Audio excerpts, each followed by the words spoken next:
aux élections dans les délais constitutionnels. Il n'y a pas de manœuvre constitutionnelle qui prévoit d'aller au-delà de question. Mais s'il vous plaît, est-ce qu'on peut parler, est-ce que le débat peut évoluer? S'il vous plaît, on se calme. Oui, les élections dans les délais constitutionnels. Vous ne répondez pas à une question prioritaire. Avec quel fichier? Le problème des fichiers, c'est un problème de volonté politique. En 2006, il y a eu volonté politique, on nous a produit un fichier. En 2011, il y a eu, mais vous bénéficiez de ces élections contestées. Il a fallu d'abord les refuser. Vous êtes là au pouvoir dans ces élections contestées. Et donc, il faut comprendre que c'est une question de volonté politique. Non, d'abord, moi, je suis très content et très heureux sur ces plateaux de voir les amis de la majorité eux-mêmes dire à haute et intelligible voix que le pays est anormal.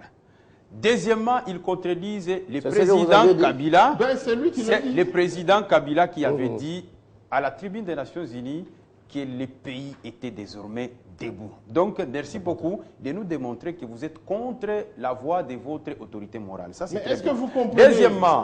Deuxièmement, notre ami en face a dit qu'ils veulent contourner la Constitution. Et c'est devant le peuple tout est possible. Donc, il a dit qu'ils veulent contourner la Constitution. Donc, nous disons au peuple que vous avez entendu de vos propres yeux, de vos propres oreilles, vous avez entendu de vos propres oreilles et vous avez vu de vos propres yeux qu'on vous dit qu'on va contourner la Constitution. C'est-à-dire, c'est ça ce que nous sommes en train.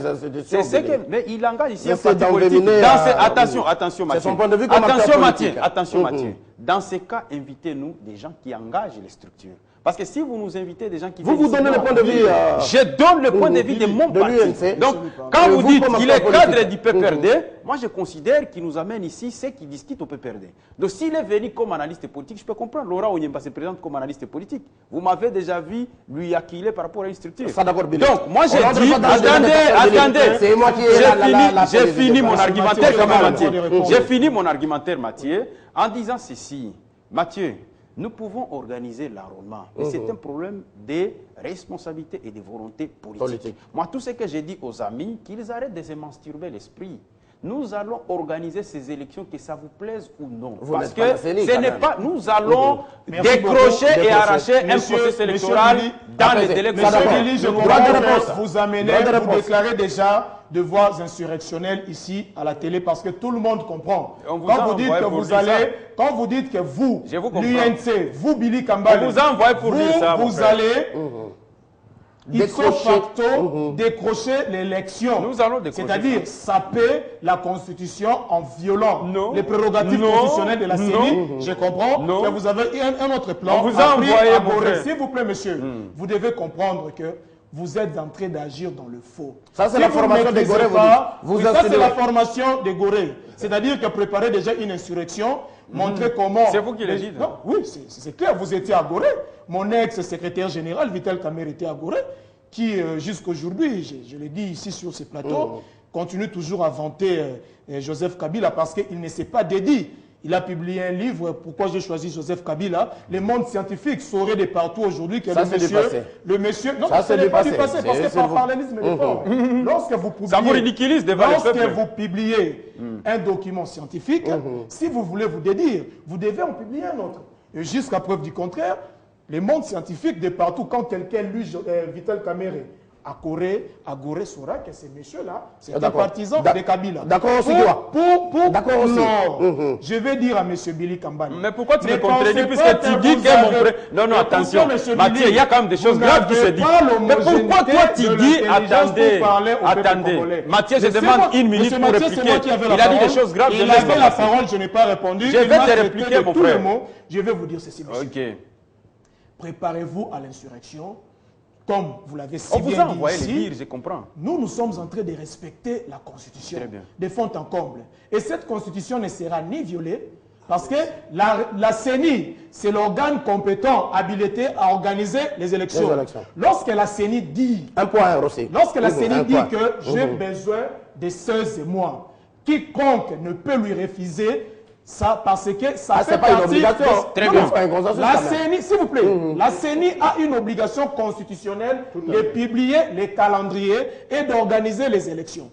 Nous, les politiques, nous sommes là pour entrer en danse au regard de ce que la CENI nous donne. Alors, c'est à nous de voir. Si nous voulons violer la Constitution, demandons à la CENI de laisser. Comme ça, nous allons tous entrer en danse comme les dit. Rapidement, je voudrais quand même répondre en une minute, Mathieu. Rossi, s'il vous plaît. En une minute. Monsieur Rossi, s'il vous plaît, En 30 secondes, je voudrais dire à mon ami, parce qu'il parle du président Vital Kamerhe, je ne comprends pas pourquoi tu me contredis, puisque toi-même tu dis qu'il est dans votre logique. Pourquoi tu me contredis alors? Je te contredis. Alors deuxième chose, attendez, sois calme mon frère. Sois calme mon frère. Vous êtes dans la voie de l'insurrection. Sois calme. Quand vous laissez deuxième chose, vous allez faire les élections ipso facto j'ai dit en dehors ceci. de la CENI. Mais monsieur, vous insinuez sois quoi, calme monsieur mon frère. Je suis calme. Deuxième chose, à vos diatribes. j'ai remarqué qu'on vous a envoyé pour venir nous piéger ici en évoquant des mots des soulèvements populaires alors que personne n'en a parlé. Alors moi j'ai dit, vous pouvez être dormez sur vos ailes lauriers, nous allons revendiquer pacifiquement. Il n'y a pas d'insurrection populaire. C'est reconnu dans la Constitution. C'est reconnu dans la Constitution. L'article 64 Merci, monsieur Billy. Alors, il ne faut pas dire de discipline, s'il vous plaît. Très bien. Monsieur Rossi, un peu de discipline. Un peu de discipline. Alors, s'il vous plaît, en 6 minutes, vous allez donner un point de vue sur un deuxième sujet. C'est un complément, d'ailleurs, du premier sujet. 1 minute et demie à tout et chacun. Question de discipline avant la fin de la mission. La CENI a-t-elle mis la charrue avant le bœuf en convoquant l'élection des gouverneurs avant l'enrôlement général des électeurs? Parce que la question se pose. Le 26 mars, dans quelques jours, il y aura élection des gouverneurs et vice-gouverneurs dans les 21 nouvelles provinces. La CENI est accusée de tout avec le point de vue de l'AMP qui a fait invalider les candidatures de membres de l'AMP qui s'étaient présentés à l'indépendant. L'AMP a-t-elle raison de faire ça? C'est comme si c'est imposé à la CENI. Non, je ne pense pas qu'il y a eu imposition. Parce que les regroupements politiques, les partis politiques, les indépendants, qui ont une certaine alliance quelque part, ils ont ce qu'ils ont appelé charte. Et ceci même la Constitution reconnaît. Quand vous êtes liés, vous devez respecter vos liens. Ça dit que c'est une question qui devait être traitée au niveau de la majorité, et c'est à la majorité d'arranger. Là, la CENI ne s'est pas fait un féodé. Non, non, il n'y a pas eu. La CENI ne s'est pas fait un féodé. La majorité a fait son travail, et pour ceux-là qui étaient élégants, ils ont même retiré leur candidature. Donc moi, de ce côté-là, je ne vois pas de problème. Mettre la charrue avant le bœuf, non. La CENI n'a pas placé la charrue avant les bœufs. La CENI est dans la logique. Le gouvernement avait dit que nous mettons les commissaires spéciaux, c'est pour ne pas créer un vide de gestion des entités qui sont nées. C'était pour un temps bien déterminé et nous devrions placer les gouverneurs. Et nous sommes dans le cas où la Constitution prévoit une institution n'est remplacée que par une institution correspondante. C'est déjà 1 minute 30. C'est-à-dire que nous restons justement dans ce délai-là. Alors, je voulais rebondir un peu. Non, non, on ne revient pas en arrière, s'il vous plaît. Non, je ne reviens pas. J'avance, je dis ceci. Vous y revenez, Pour garantir la démocratie en République démocratique du Congo, la présente Constitution retient 2 institutions d'appui aux institutions. C'est notamment la CENI. Et le CESAC. Ce qui veut dire que si ces institutions d'appui sont là, c'est justement pour appuyer ce que le politique avait déjà organisé au travers les lois qui sortent au Parlement. Merci pour ce rappel. Merci pour ce rappel. Droit de réponse. Bien sûr, Billy Kambala, 1 minute 30. Comment vous avez trouvé, c'est vous, d'accord avec ce que la presse congolaise a titré pendant plusieurs jours ici? La CENI s'est fait un féodé à la MP. C'est la lecture que vous avez.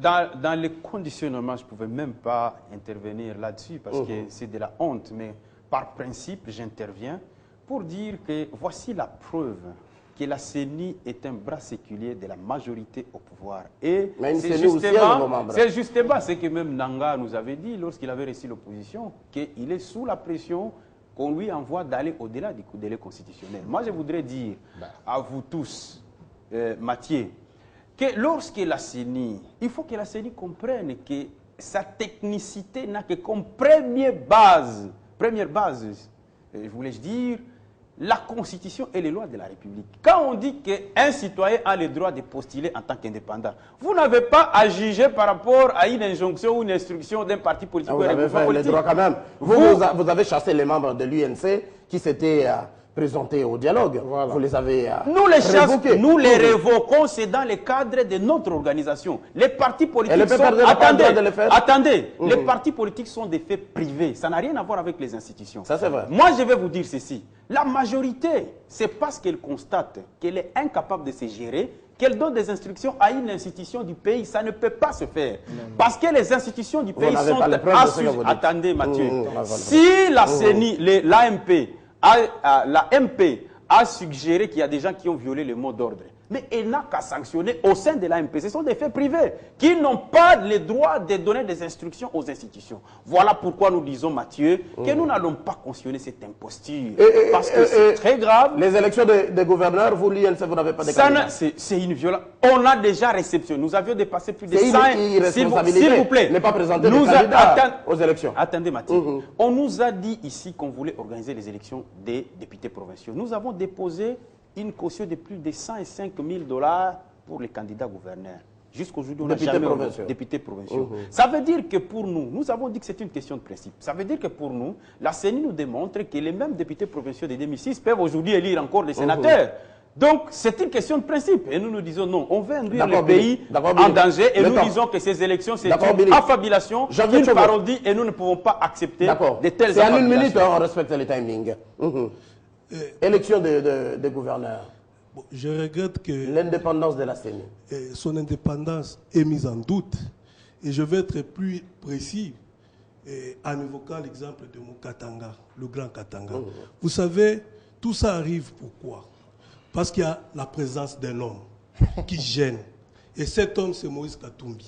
Pourquoi je l'ai dit? Pourquoi je l'ai dit? Lorsque on installe une nouvelle province par des commissions spéciales qui étaient chargées à installer une nouvelle province, on est passé à l'autre phase. Il fallait déjà que les bureaux définitifs des assemblées et les bureaux provisoires des assemblées provinciales s'installent et que dans les jours qui suivent, qu'il y ait des bureaux définitifs et que l'on avance vers l'élection de gouverneurs. Lorsqu'on a vu par la majorité que la présence de Moïse Katumbi était dans toutes les provinces, il a fallu rejeter ces calendriers. Après 1001 stratégies, aujourd'hui la MP revient pour dire nous avons intimidé, nous pouvons contrôler. Mais il se retrouve que sur le terrain, cette même présence de Moïse Katumbi est là encore. Qu'est-ce qu'il faut? Il faut passer à une autre vitesse. Il faut invalider le proche de Moïse. C'est ça le vrai problème. Tous les calculs. Est-ce que la MP avait les pouvoirs? Mais je vous dis, tous les calculs qui sont faits, je vous prends un exemple. Je prends la province du Lualaba. On a tout fait pour empêcher les proches de Moïse Katumbi. C'est ça la réalité. Que disent les règlements d'ordre intérieur? Quel règlement d'ordre? Je continue à parler. Sois tranquille, Thierry. Tu sais cette vérité. Billy l'a dit, que la majorité présidentielle était un fait privé. Comme le parti politique sont des faits privés. À moins que vous puissiez nous dire aujourd'hui, nous sommes dans un parti État. Aujourd'hui, nous comprenons que vous voulez des élections sans compétition. Aujourd'hui, c'est la présence de Moïse Katumbi qui vous gêne. C'est ça la réalité. Avant que parce que vous savez que c'est le Katanga qu'il dit. Il parle du Katanga. Donc, il ne faudrait pas faire perdre la connaissance au Katangais de ce que Janvier Tchovu est en train de dire. Moi, je ne sais pas pourquoi il fait la... L'ombre de Moïse Katumbi vous fait peur. Je ne sais pas pourquoi il fait la plébiscité de Moïse Katumbi. Moïse Katumbi a démissionné du PPRD. Il n'est ni du G7, ni du Front Citoyen. Il est de l'opposition. Il a déclaré. Quelle opposition? Il a déclaré. Alors, je dis ceci. Jusqu'à déranger ses enfants. Les personnes qui ont été invalidées, d'autres étaient du PPRD et d'autres d'un parti de la majorité. Et ce parti-là, le président de l'UNADEF était le patron à la majorité présidentielle. Il connaît bien les principes. Merci beaucoup. Je chute en disant ceci. Pour les enfants auxquels vous faites allusion, le gouverneur honoraire a été un homme d'État. Il demeure un homme d'État. Il connaît ce que veut dire le protocole d'État. Le gouverneur honoraire ne pouvait pas aller s'embrouiller à l'aéroport.